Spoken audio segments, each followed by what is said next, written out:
after the online Illuminist movement had become stagnant, lost its momentum, and crawled to a halt. In November of 2015, the OC decided to pull the plug.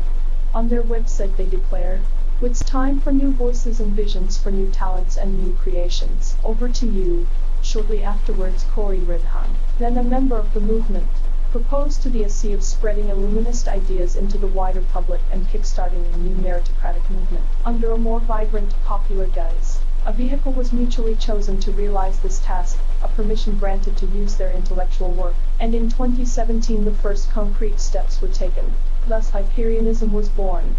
However, around 2020 cracks had begun to emerge, which led to Thomas Foster writing his own open letter to Hyperianism, wherein he stated that Hyperianism had succumbed to a corruption which discouraged political revolutionary action, and stifled the emergence of a culture of Nietzschean higher humanity, all the while sidelining the original Illuminist authors. The very next day, on November 9th, SC cut ties with Corey. In retrospect, it seems obvious that the intent behind these acts of suppression was to supplant the original authors in order for the highest echelon of Hyperianism to pass off Illuminist cosmology as their brainchild. Unfortunately, the tragedy of altruistic reason is that you expect the very best and highest from each and every one, even if such trust occasionally proves to your detriment. Roger Saylor says, how did you choose where to begin your studying? Your knowledge seems so broad. Oh, thank you. That's very nice. I basically, well, where I started was with science.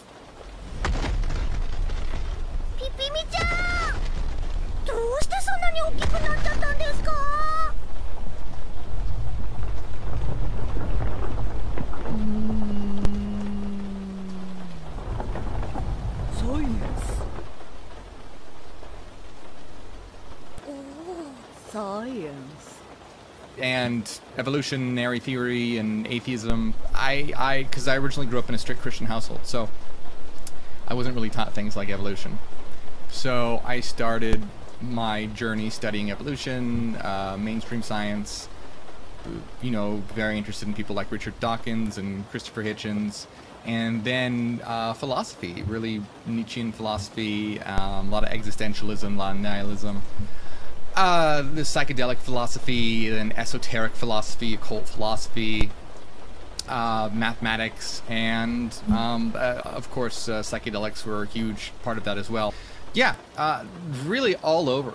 And that's one of the important things about becoming hyper-aware, is being able to connect disparate subjects together to see the big pattern, to see the big picture, to see the whole. So it really wasn't.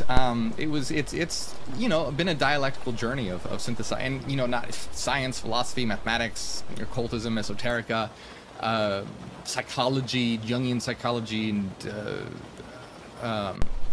Maslow, and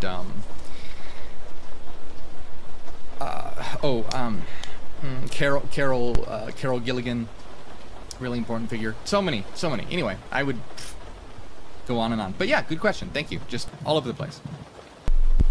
Close to 2 years had passed since then, and it had become more than apparent to the SC that Corey had no intentions of either rectifying the cultural deterioration present within Hyperianism by placing the greater good of humanity above exotic, bourgeois, identitarian issues, or to distance himself from the Illuminist cause and cosmology.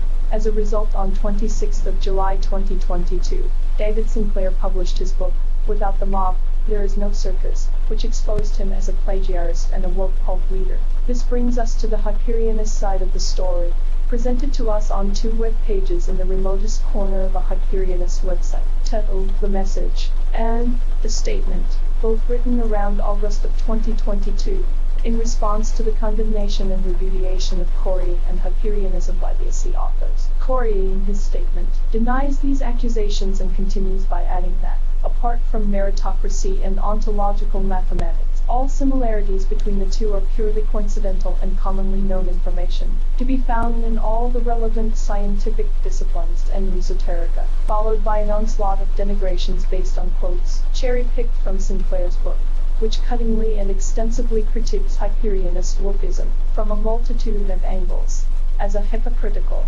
divisive and psychologically damaging ideology, which engages in performance activism, reality denial, and virtue signaling, is covertly racist, intellectually stifling, and undermining of feminist efforts at empowerment and self-determination. And although Corey attempts to demonstrate his innocence to his readers by stating that he repeatedly brings up the authors Mike Hockney and Thomas Stark in his videos and websites, we need to point out that name-dropping an author, or several, does not absolve someone from a plagiarism charge. That is because what is omitted by Corey in relation to these mentions is how much Corey is in truth indebted to these authors, and how much his work depends on theirs. Even in an academic context, honesty and integrity are critical, and so, as a show of respect, giving full acknowledgement to those whom the original ideas originated from is vital. Such an acknowledgement is painfully lacking even still from Corey's video content, notwithstanding that the people responsible for publishing these ideas are occasionally mentioned therein.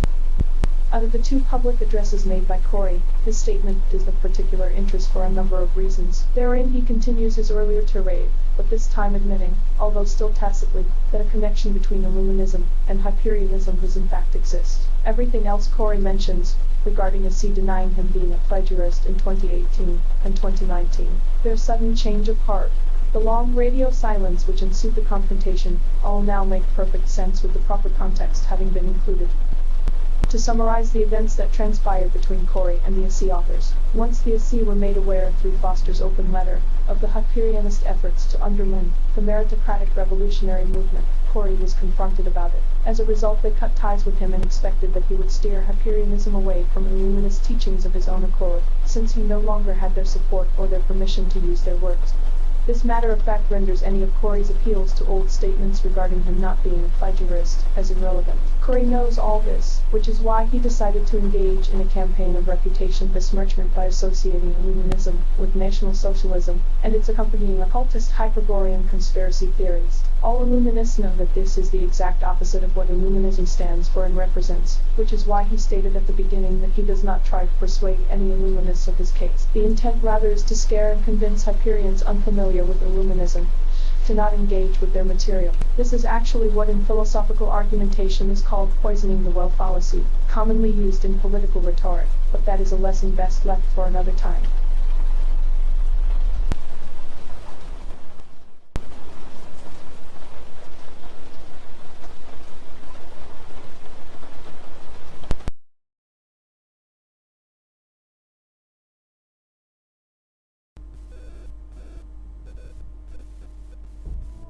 With these words, our investigation to Corey's plagiarism of Illuminist work has been brought to a conclusion. What has been shown in these minutes past is that Illuminism had risen to the world stage prior to Hyperianism. That Hyperianism resembles its predecessor to such an extent that they can be regarded as being identical, with the sole exception being the latter's clear strand of modern-day, political talking points. That Corey had come into contact with the online Illuminist movement during its heydays, and that following its discontinuation a plan was set in motion to introduce Illuminism to the masses in a populist guise, with Corey acting as its figurehead. If the previous presentation did not convince you, you are free to make your own investigations into these matters. To that end, this video will hopefully prove as a useful starting point.